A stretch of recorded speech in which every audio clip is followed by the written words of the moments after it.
I feel nauseous, believe me. Never had a lot of shit come easy. Ребята, среди ослепительных сценических огней, которые еще не полностью зажглись, пока места на токийском стадионе были наполовину пусты, а послеполуденный воздух был наполнен предвкушением, уже стояли две фигуры, Ким Тэхён и Чон Чингук.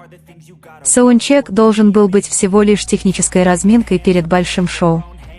Но почему-то каждая секунда, проведенная с ними двумя, казалась сценой, случайно вплетающейся в гораздо более глубокую историю. Когда зазвучали первые ноты Сей-2, атмосфера изменилась не только из-за музыки, но и из-за того, как они в ней присутствовали. Тэхён стоял со спокойной, но притягательной аурой, его выражение лица было мягким, словно он что-то скрывал.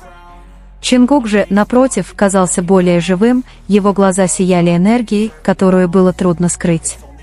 Когда их голосы соединились в легкой гармонии, возникла едва уловимая вибрация, ощущавшаяся по-другому, словно они пели не просто для проверки микрофонов, а посылали друг другу сообщения, понятные только им двоим.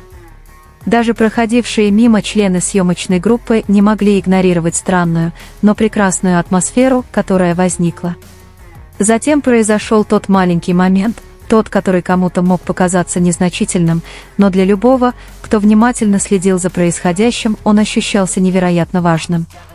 Чингук со своей фирменной озорной улыбкой взглянул на Тэхёна, когда тот пел свою партию, слегка изменив тон, словно намеренно сделав его более соблазнительным.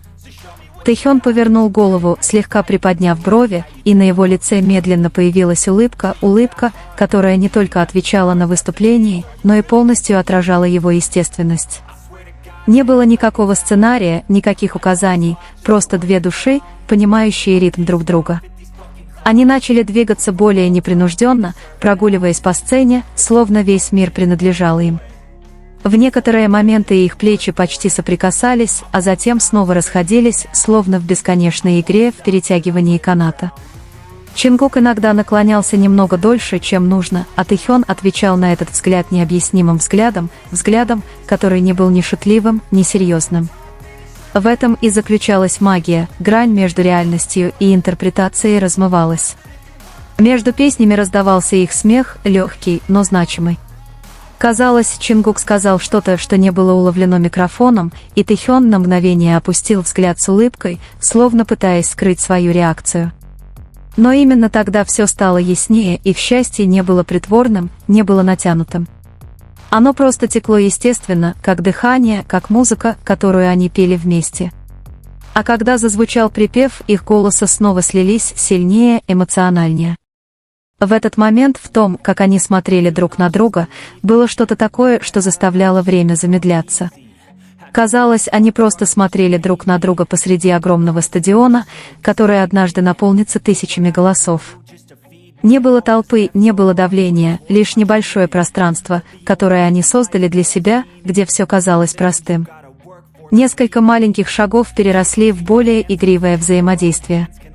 Чингук намеренно прошел перед Тэхёном, затем резко остановился, чуть не заставив Тэхёна столкнуться с ним. Они засмеялись, смех, который невозможно было подделать, и в этом смехе чувствовалось такое утешение, которое редко можно увидеть на камеру.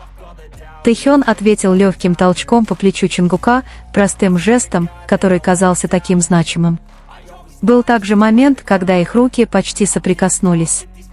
Оставалось всего несколько секунд, совсем небольшое расстояние, но они на самом деле не держались друг за друга. Как будто они поддерживали невидимую границу, что только усиливало ощущение близости. Потому что иногда то, что не происходит, говорит громче, чем то, что очевидно. За всем этим их лица оставались жизнерадостными, легкими и полными энергии. Они выглядели как два человека, искренне наслаждающиеся обществом друг друга, беззаботные, не беспокоящиеся о том, как мир это воспримет.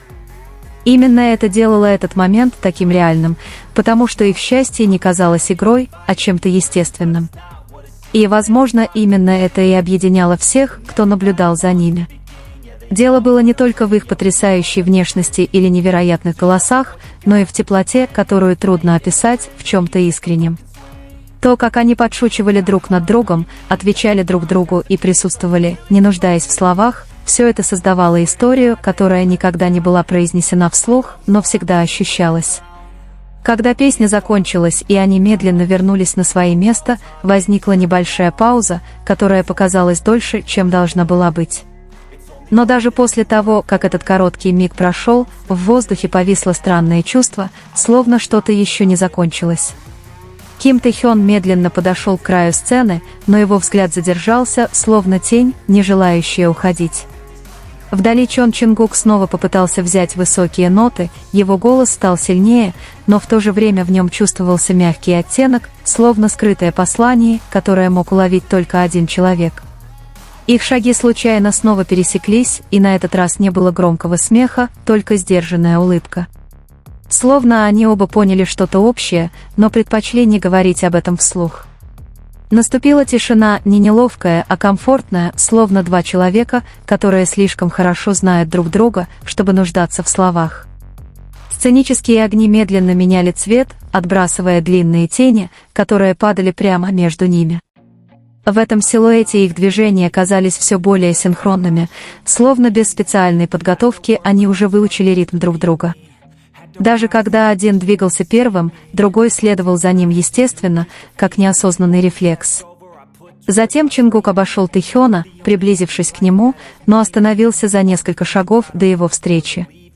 Расстояние ощущалось как тонкая, значимая линия, не слишком большая, чтобы чувствовать себя отчужденным, но и не слишком близкая, чтобы быть полностью открытым.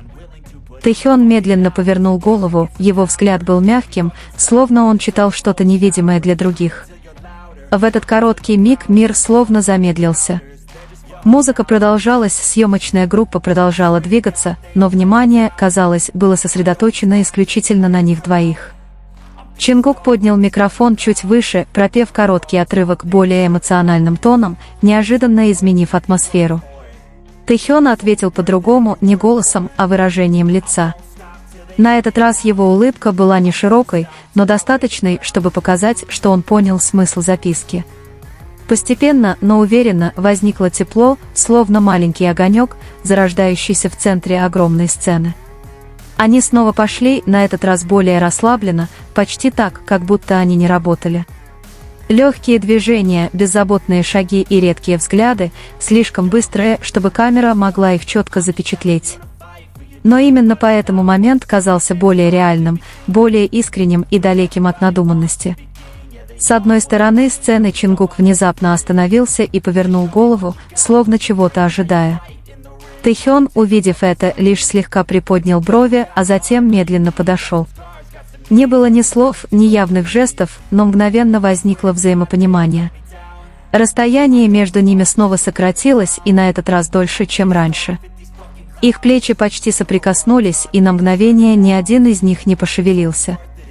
Словно время дало им небольшое пространство, чтобы просто побыть здесь, не потревоженное, без давления. Снова раздался смешок, но он был тише, почти таинственный. Чингук на мгновение опустил взгляд, затем слегка покачал головой, словно смеясь над чем-то, что понимал только он. Тэ-хён посмотрел на него с выражением, которое трудно описать, смесь веселья и тепла. Музыка снова сменила темп, создав более легкую атмосферу. Они двигались в ритме расслабленно, но все же были мелкие детали, которые нельзя было упустить из виду, например, то, как Чингук всегда откидывался назад, или как Тэ-хён всегда реагировал тонко, но заметно. В какой-то момент Тэ-хён пошел вперед, оставляя значительную дистанцию. Но всего через несколько секунд Чингук последовал за ним, без колебаний сократив расстояние. Словно невидимая сила притягивала их обратно на одно и то же место. Их лица оставались яркими, но под ними скрывался более глубокий слой эмоций.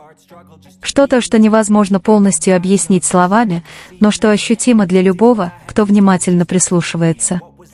Это было не просто случайное взаимодействие, а нечто, что росло со временем и за долгие годы, проведенные вместе. Когда они снова встали рядом, гармония ощущалась сильнее, чем прежде. Не только в их голосах, но и в их присутствии. То, как они стояли, как дышали, даже то, как молчали, все казалось синхронным. Чингук снова попытался пофлиртовать, на этот раз с помощью небольшого, почти незаметного жеста. Тэхёна ответил легкой улыбкой, а затем медленным покачиванием головы, словно что-то молча говоря.